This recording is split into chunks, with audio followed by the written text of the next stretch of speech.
জীবনে সম্পর্ক নিয়ে কখনো অঙ্ক কষা উচিত নয়, এই কথা তো ঠিক। যদি এই সম্পর্কে লাভ ক্ষতি গুণ ভাগ এসব চলে আসে, তাহলে সবকিছু শুধু ব্যবসা হয়ে যায়। এই পুরো খেলাটাই হয়ে যায় অঙ্কের। আর এই জীবন নিশ্চিত রূপে অঙ্ক কষা নয়। এই জীবনে আনন্দকে বাড়ানো, কষ্টকে কমানো গণিতের খেলা নয়, ব্যবহার আর প্রেমের খেলা। কখনো কারোর মাথায় হাত রেখে তাকে শুভেচ্ছা জানালে হয়তো সেটা তাকে এত আনন্দিত করে যে সে পুরো জগৎ জয় করতে পারে। কখনো আপনার মুখ থেকে যখন কারোর জন্য কটু কথা বেরোয়, আর হয়তো সেটা তাকে এত কষ্ট দিয়ে দেয় যে সে এই জগতে কিছুই করতে পারে না।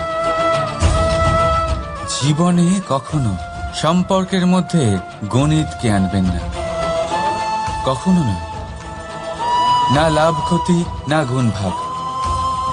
মনে রাখবেন, এই সংসারে এমন কোনো সমীকরণ নেই যেটার সমাধান নেই। শুধু তা খুঁজতে একটু সময় লাগে। রাধা রাধা। সূর্য এই সংসারে সব থেকে বেশি তেজস্বী এই সূর্য, সব থেকে বেশি উজ্জ্বল, সব থেকে বেশি শক্তিশালী। কিন্তু আপনি কি কখনো সূর্যোদয় দেখেছেন? এই শক্তিশালী সূর্য কিভাবে উদয় হয়? লাল রঙের আভার সাথে, সৌম্যতার সাথে, শান্তির সাথে উদয় হয়। কখনো সূর্যাস্ত দেখেছেন? সেই লাল রঙের আভা, সেই সৌম্যতা, সেই একই শান্তি। আর এটাই একজন মহান ব্যক্তিত্বের গুণ। যখন জীবনে উত্থান ঘটে তখনও অহংকার করেন না, সৌম্যতা বজায় রাখেন। আবার যখন জীবনে ক্ষতি হয় তখনও সৌম্যতা বজায় রাখেন। যদি আপনিও চান সূর্যের মতো আপনি সম্মান পাবেন, তাহলে সূর্যের মতন হন। যখন জীবনে আনন্দ আসে, কুশল আসে, তখন সীমা লঙ্ঘন করবেন না। যখন জীবনে দুঃখ আসে, কষ্ট আসে, বিনাশের পথে অগ্রসর হবেন না। সৌম্য থাকুন, শান্ত থাকুন, সূর্যের মতো চকচক করতে থাকুন।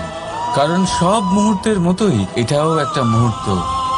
তাতে আপনি আনন্দ লাভ করুন বা পান দুঃখ, এই মুহূর্ত অবশ্যই চলে যাবে। রাধা রাধা। আসুন আজকে আমরা কথা বলি ভাষার বিষয়ে। এই ভাষা কত অদ্ভুত এক শক্তি। কিন্তু কখনো কখনো আমরা এই তর্কে লিপ্ত হয়ে যাই যে কোন ভাষা সর্বশ্রেষ্ঠ। কখনো কখনো এই সমস্যায় আটকে পড়ি, যখন সামনের জনের ভাষা ভিন্ন আর আমাদের ভিন্ন, না আমরা তার কথা বুঝতে পারি না সে আমাদের। আচ্ছা ঠিক আছে, কিন্তু কেউ আমাকে এটার মানে স্পষ্ট করে বোঝান। সূর্যমুখী, সূর্যের কিরণের কোন ভাষা সে বুঝতে পারে যে সূর্য ওঠার সাথে সাথে সেও ফুটে ওঠে? চকর, চকরের কাছে এমন কোন ইন্দ্রিয় আছে যে সে চাঁদের শীতলতা অনুভব করতে পারে? গরু এমন কোন সঙ্গীত শিখেছে যে আমার বাঁশির সুর শুনে তারা নিজেই চলে আসে? এই সব, এই পুরো সংসার, এই ব্রহ্মাণ্ড শুধুমাত্র একটা ভাষা বোঝে, প্রেমের ভাষা। না কোনো শব্দ, না কোনো বাণী, শুধু অনুভূতি।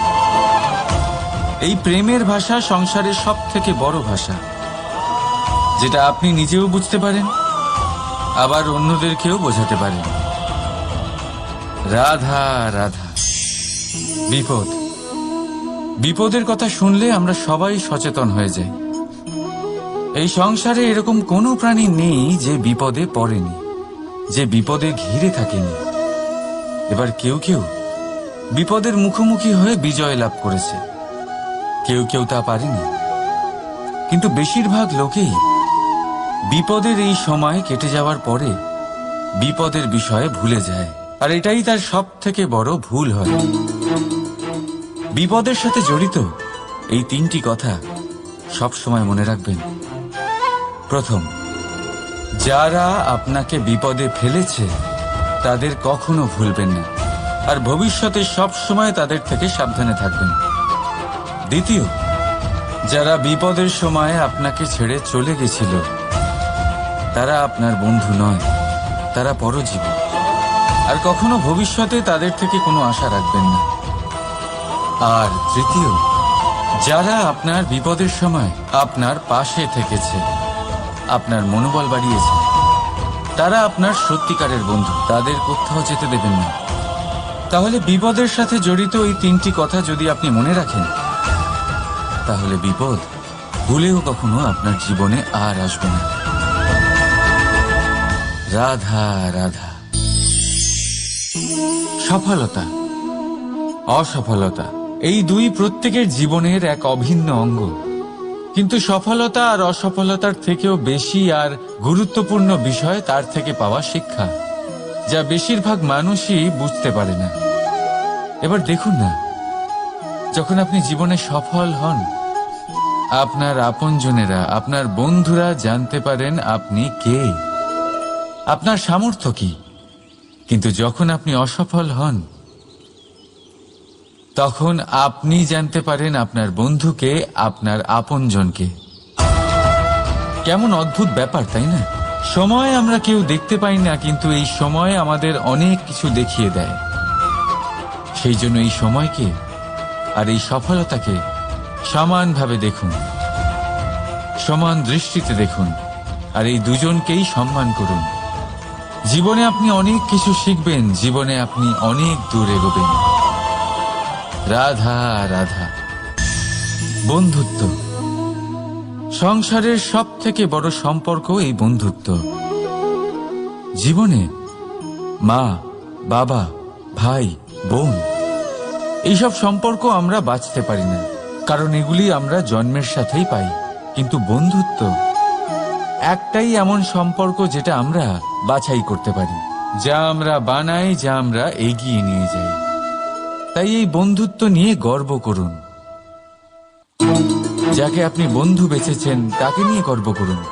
যদি আপনারা দুজনে একসাথে থাকেন, তাহলে সেটা নিয়ে গর্ব করুন।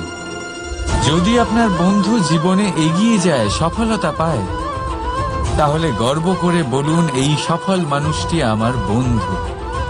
যদি আপনার বন্ধু কোনো কারণে পিছিয়ে পড়ে, কোনো বিপদে পড়ে যায়, তখনও গর্বের সাথে তার পাশে দাঁড়িয়ে বলুন যে এই মানুষটি আমার বন্ধু। বন্ধুর সাথে একজোট হয়ে দাঁড়িয়ে থাকুন, যে কোনো পরিস্থিতিতে, সেটা ভালোই হোক বা খারাপ। এটাই মানুষের সব থেকে বড় পরীক্ষা।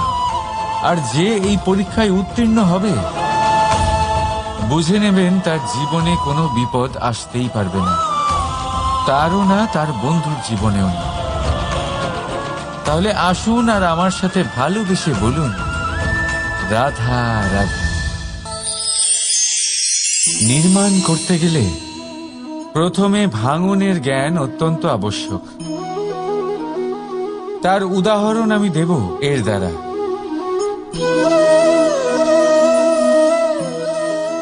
এই সুস্বাদু পায়েস, এটা তৈরি হয় পুষ্টিকর ভাত দিয়ে। কিন্তু আপনারা কি জানেন এই ভাত কিভাবে তৈরি হয়? কতটা পরিশ্রম করতে হয় এই ভাতকে? সর্বপ্রথম একে জলে ডুবে থাকতে হয়, তারপর সূর্যের প্রবল তাপে একে গরম হতে হয়, আর তারপরে ঢেঁকির মার সহ্য করতে হয়। শুকনো হলে একে প্রবল বেগে ঝাড়া হয়, তারপর গিয়ে তৈরি হয় এই ভাত, যা খেয়ে আপনি তৃপ্তি পান। এবার ভেবে দেখুন, এটা তো শুধুমাত্র ভাত। মানুষকে নিজেকে প্রতিষ্ঠিত করবার জন্য কত বড় পরীক্ষার সম্মুখীন হতে হয়। এই পরীক্ষার থেকেই তো আমরা ভয়ভীত হয়ে থাকি। পাবেন না, এই পরীক্ষার মুখোমুখি হন সাহসের সাথে, ধনাত্মক রূপে। একেই বলে বাধা পেরোনো, একেই বলে পরিশ্রম, একেই বলে আহ্বান। আপনাদের নির্মাণের জন্য সব থেকে বড় সহায়ক। রাধা রাধা। আমরা সকলে পরিশ্রম করি আর তার ফলও আমরা ভোগ করি, কিন্তু অনেক সময় এরকম হয় যে পরিশ্রম আমরা করি কিন্তু বাহবা অন্য কেউ পেয়ে যায় বা অন্য কেউ নিয়ে যায়। এবার এই সময় আমরা নিরাশ হয়ে পড়ি, হতাশ হয়ে পড়ি, তারপর কাজে আমাদের একটুও মন বসে না। আমরা আমাদের পূর্ণ যোগদান করা বন্ধই করে দিই। চিন্তা করতে থাকি যে পুনরায় যদি এরকম পরিশ্রম করি আর পুনরায় সেই পরিশ্রমের বাহবা অন্য কেউ নিয়ে যায়, তাহলে সেই পরিশ্রম করেই বা কি লাভ? আর তার পরিণাম এই সংসার আপনাকে নিকৃষ্ট মনে করতে শুরু করে। এবার আপনি জিজ্ঞেস করবেন এরকম সময় কি করা উচিত। আপনাকে একটা কথা বলে রাখি যে যদি আপনি এই নিয়ে চিন্তাই না করেন যে আপনার পরিশ্রমের বাহবা অন্য কেউ পেয়ে যাবে, তাহলে আপনি এই সংসারে মহান থেকে মহানতর কাজ করতে পারবেন, প্রত্যেকবার নিজের থেকে ওপরে যেতে পারবেন। আর এই সিঁড়ি অনেক লম্বা। তাই মনে রাখবেন, যখন কোনো বাগানে ফুল ফোটে তাহলে লোকে মালিকে বাহবা দেয়, কিন্তু যখন সুগন্ধ বেরোয় তখন লোকে মালিকে নয় সেই ফুলকে মনে রাখে। সেই জন্য নির্বিকার হয়ে চেষ্টা করতে থাকুন, পরিশ্রম করতে থাকুন, আপনি বাহবা অবশ্যই পাবেন। যদিও বা আপনাকে বাহবা দিতে লোকে ভুলে যায়, এই প্রকৃতি কখনো ভুলবে না। রাধা রাধা। আমরা মানুষ যাকে ভালোবাসি তার জন্য সব কিছু করতে পারি। যেমন ধরুন মা আর বাবা নিজের সন্তানের জন্য কি না করেন। তারা জন্ম থেকে চেষ্টা করেন যাতে তাকে সেই সব দিতে পারেন যা তার প্রয়োজন। ওর স্বাস্থ্য যাতে ঠিক থাকে তাই ওর দেখাশোনা করেন, ওর জন্য চিন্তা করেন। আজীবন চেষ্টা করেন, ধন অর্জন করেন যাতে সন্তানকে একটা বাড়ি দিতে পারেন, যাতে সন্তান খুশি থাকে। কিন্তু এর মধ্যে কিছু না কিছু অবশ্যই অনুচিত। এবার আপনি জিজ্ঞেস করবেন এর মধ্যে অনুচিত কি আছে? আমাদের নিজেদের সন্তানকে কিছু দিয়ে যদি আমরা সন্তুষ্টি লাভ করি তাহলে এতে ভুল কি? এবার আপনি এটা বুঝতে পারছেন না যে আপনার সন্তানকে ভবিষ্যতে এর অনেক বড় মূল্য দিতে হতে পারে। আপনার সন্তানকে, আর কারণ নয়। যখন সে কিছু পেতে চাইবে সেই সন্তান সর্বপ্রথম আপনার দিকে তাকাবে। নিজে পরিশ্রম করে সেটা পাওয়ার চেষ্টা সে কখনোই করবে না। আর যখন সেটা পাবে না তখন সব থেকে বেশি দুঃখ সেই আপনার সন্তানেরই হবে। তাই যদি সন্তানকে কিছু দিতে হয় তাহলে বাড়ি নয়, শিক্ষা দিন। একটা ভালো চরিত্র নির্মাণ করার চেষ্টা করুন, কারণ একটা ভালো চরিত্রই এই সংসারে সফলতার চরম শিখরে পৌঁছতে পারে। রাধা রাধা। এই সংসারে সব থেকে বড় রোগ কোনটা? কেউ বলবে খিদে, কেউ বলবে বার্ধক্য, কেউ বলবে জ্বর আদি ইত্যাদি। আমরা সব সময় চেষ্টা করি যে আমরা এই সব রোগ থেকে দূরে থাকি। সময় মতো আমরা চিকিৎসকের সাথে দেখা করি। অনেক চেষ্টা করি যাতে এই রোগ আমাদের আশেপাশেও না ঘোরাফেরা করতে পারে। কিন্তু জগতের সব থেকে বড় রোগ সব সময় আমাদের সাথেই থাকে, আর এই রোগের নাম হলো ভয়। যে কোনো কিছুর ভয়। লোকে কি ভাববে এর ভয়। যদি আমি এটা করি তাহলে কি হবে এর ভয়। যদি আমি এটা না করি তাহলে কি হবে এর ভয় আদি ইত্যাদি। দেখতে গেলে প্রত্যেক মানুষের মনে একটা ভয় আছে যা তাকে কষ্ট দেয়। এবার এই ভয় কি করে? আপনার শক্তিকে, আপনার আত্মবিশ্বাসকে, আপনার ব্যক্তিত্বকে শেষ করে দেয়। তাই মনে রাখবেন, যদি আপনি আপনার ভাগ্য নিজে বানাতে চান তাহলে সবার আগে ভয়মুক্ত হয়ে যান। আপনি নিজেই দেখুন কি অদ্ভুত ব্যাপার এটা, যা এখনো ঘটেনি। সেটা ভেবে এত ভয় পাই যে বর্তমানে নিজেদের কষ্ট দিই। সেই জন্য যা এখনো ঘটেনি তা নিয়ে দুশ্চিন্তা করবেন না। হ্যাঁ, যেটা হয়ে গেছে সেটার সমীক্ষা অবশ্যই করুন, তা থেকে শিখুন, অবশ্যই জীবনে অগ্রসর হন। আর এখনকার জন্য নির্ভয় হয়ে আমার সাথে ভালোবেসে বলুন, রাধা রাধা।